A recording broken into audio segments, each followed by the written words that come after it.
Welcome to the world of Perdomo Cigars. We deliver the most authentic, in-depth cigar education to you, the cigar enthusiast. Recorded at the Perdomo Studio in Miami, Florida. Brought to you by third and fourth generation master cigar makers. This is the Perdomo Podcast. Your hosts, Nick and Nicholas Perdomo. Welcome back, everybody, to the Perdomo Podcast. I am Nicholas Perdomo, and I'm alongside my dad, Nick Perdomo. And today we have a really special one for everybody, Dad. Today we're going to talk about why fermentation is so important with tobacco, but we're going to do something very different. We're actually going to be doing a new theme within the Perdomo Podcast, just like the Perdomo Podcast Cigar Mythbusters. Today we're going to be doing our virtual experience, where we're going to take you to Esteli, Nicaragua with us. And specifically, Dad, one of the things that we're going to be talking about and showing everybody is we're going to take you inside one of the most important, but really one of the most least understood parts of premium cigar making, and that is fermentation. And fermentation is where great tobacco becomes exceptional. And that's really, I look at you as the fermentation king, and you guys are going to understand why I say that. But I love fermentation. It's a big thing. It is. It's everything. It's going to be fun. It's going to be a lot of fun. And we're going to show you exactly what happens to tobacco way before it ever even becomes a cigar. And you guys are going to come, like I said earlier, you guys are going to come with us to Nicaragua. And so, Dad, I want to give a little bit of a backstory before we all jump to Nicaragua. First, what are you smoking? I just come in. That's fine. I'm smoking a beautiful Perdomo Legacy Nicaraguan shade-grown Gran Bellicoso 6x48x60. How about yourself? Me too. Yeah, me too. We got great taste. And so basically, one of the things, Dad, like going back, fermentation, and the backstory of the virtual podcast, right? Going into this virtual experience. And I want to give the backstory really where we sit down 2 to 3 days a week, and we're always brainstorming because we want to give our audience more and more. And so we sit down with pencil and paper, and you said, hey, why not take the show to everybody? And I think it's a great opportunity, too, for people to inquire about the Perdomo Factory Tour. So we have many different segments that we're going to be showing you guys and bringing you guys with us to Esteli, Nicaragua. But we want guys to see our factory. I want everybody to see how big, how the quality of all our different pre-industries are all our different, our rolling facility, all the different areas that we have, all our different processes. And I think a lot of people are going to be intrigued about going to Esteli, Nicaragua on our factory tour. Yeah, I think there's a lot of people that love it and are very passionate as much as we are. Yeah. And I see it throughout all the years that we've done the trips and how much, people really enjoy it. And it fires me up when the customers and the consumers come out and see us, and everybody's welcome, and we love it. Yeah, so without further ado, Dad, I think it's time. We jump on our little pad. Let's go to Nicaragua. Let's take you guys with us. We'll see you guys in a minute. See you soon. Hey, everybody. Welcome to Esteli, Nicaragua. We're here at Tabacalera Perdomo. This is our pre-industry. And today, as we were talking about on our Perdomo podcast, why fermentation is so important, I'm going to let my dad talk about it. But we wanted to bring you guys here to Esteli, Nicaragua and see it. So I'm glad you guys are here with us. So, Dad, we want to talk about fermentation and really why it's so important. So if you can go through the steps in terms of what makes our cigars so special, but really why fermentation is so important. Absolutely. What better place to be right here in Nicaragua where you can see it firsthand. So basically, when we get to tobaccos here, you'll notice these are what we call farmer bales. And these are the tobaccos that come once they're cured in the curing barns. And this is different than the fermentation process. But if you look, the colors are beautiful. They're reddish brown colors, but these tobaccos are real tacky.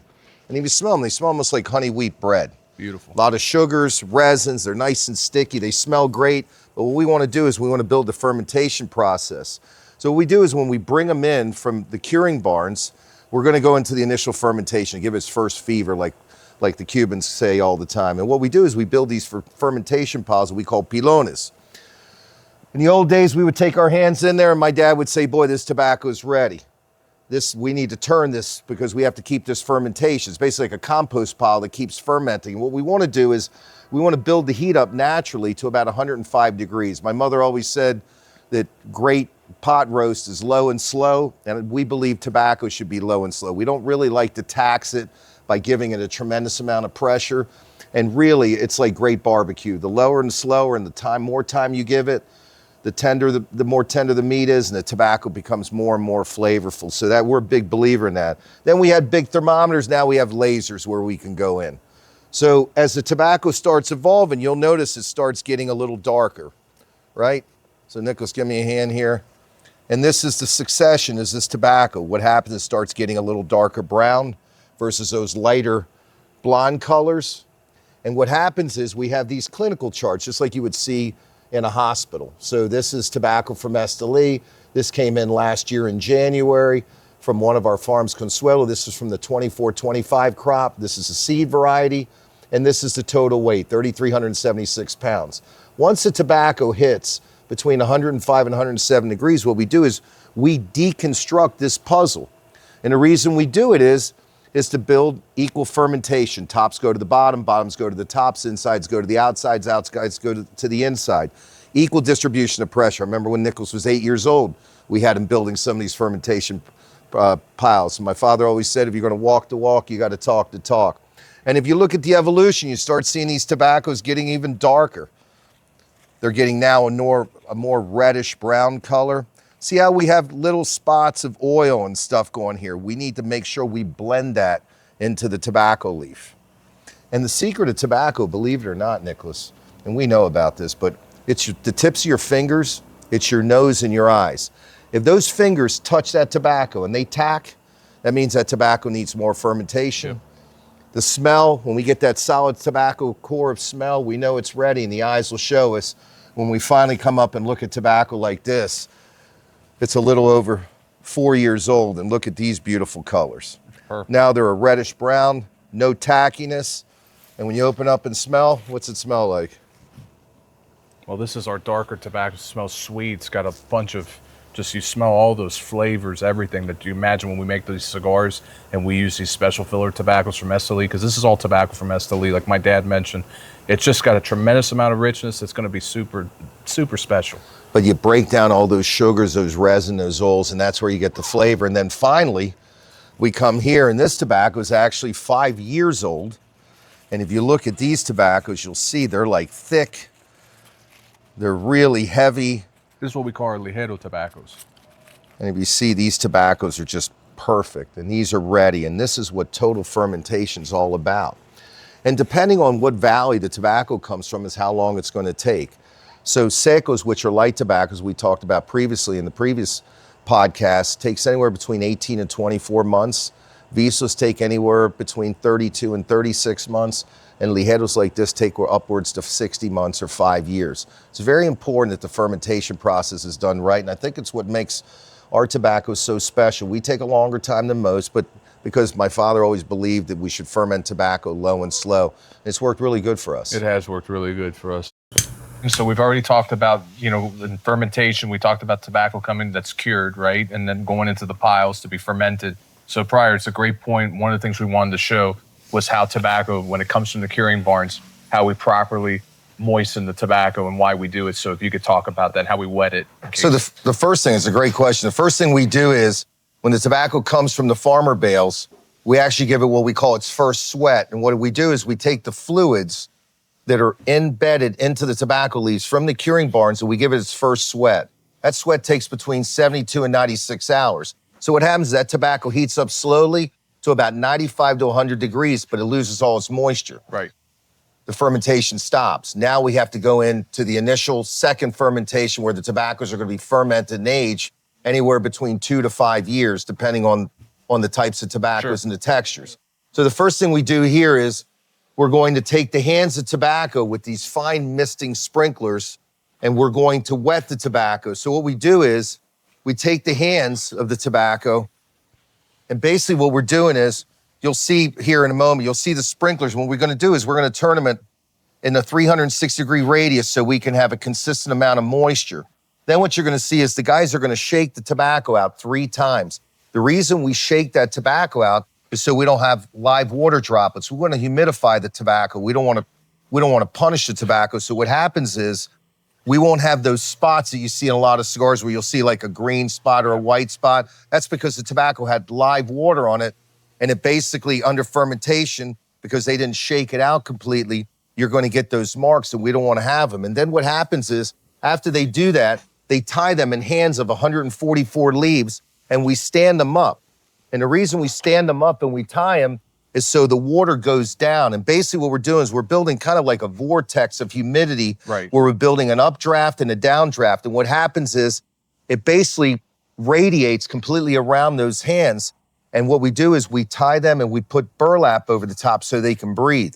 The reason we're sitting on visqueen is because we want that moisture to go down, but we know the concrete is porous, but we want to maintain that moisture. So what happens is, because it's non-permeable here in this plastic, we'll get those updrafts of humidity and downdrafts. We'll leave this in for 24 hours, and tomorrow morning, it'll be perfectly supple, completely humidified, where we're ready to put in the pilones. Awesome. And that's what we do. Awesome. This is great. Really great information. We wanted to share this with you guys. I'm glad that we brought this to you guys, and today with our Perdomo podcast being on fermentation. We have our podcast. We're about to all go back to Miami together pretty soon, but it's one of those things we wanted to bring you here. This is what we call our virtual podcast. This is one of the first of many that we're going to be doing, where we show you guys the steps and really what makes tobacco and great cigars so special, but specifically Perdomo cigars and why we're so great. So thank you guys so much. Let's get back to Miami. Well, we're back, and welcome back to Miami, Florida, here at the Perdomo Podcast studio here in Miami Lakes, Florida. So, Dad, there's a lot to take away. So going through everything from how we ferment and how we take the cured tobaccos and all those colors that we went through, and we showed everybody all the powerhouse tobaccos, the high primings, which are higher up in the plant, all those tobaccos from Esteli. And I think that we showed some incredible, just the progression of the leaf, the progression of texture, of color, of smell, and like how you said with that cured tobacco, it smells like that honey wheat bread, and it goes to that rich, dark chocolate color that we use for our Ligero tobaccos. This is really cool. I love it. I mean, it's what we do for a living, and I'm glad you guys got to see it firsthand. Yeah, and I think at the end of the day, going back to when we started, where it's probably one of the most misunderstood processes, because everybody knows, and they've seen so many videos of how cigars get made, of, tobacco in the fields and things like that. But really, fermentation is so misunderstood and really not understood at best, and be honest with you. And I think our audience, I think you guys understand it better. But if there's some points I'd like to leave you guys with, and really I want you guys to think about, is that fermentation, again, it transforms all the cured tobaccos through fermentation into that flavorful type of high-quality tobaccos that premium cigars are known for, specifically Perdomo cigars, of course. And if anything, it creates smooth flavors, the complexity and the aroma that you guys crave when you guys look to smoke a Perdomo cigar.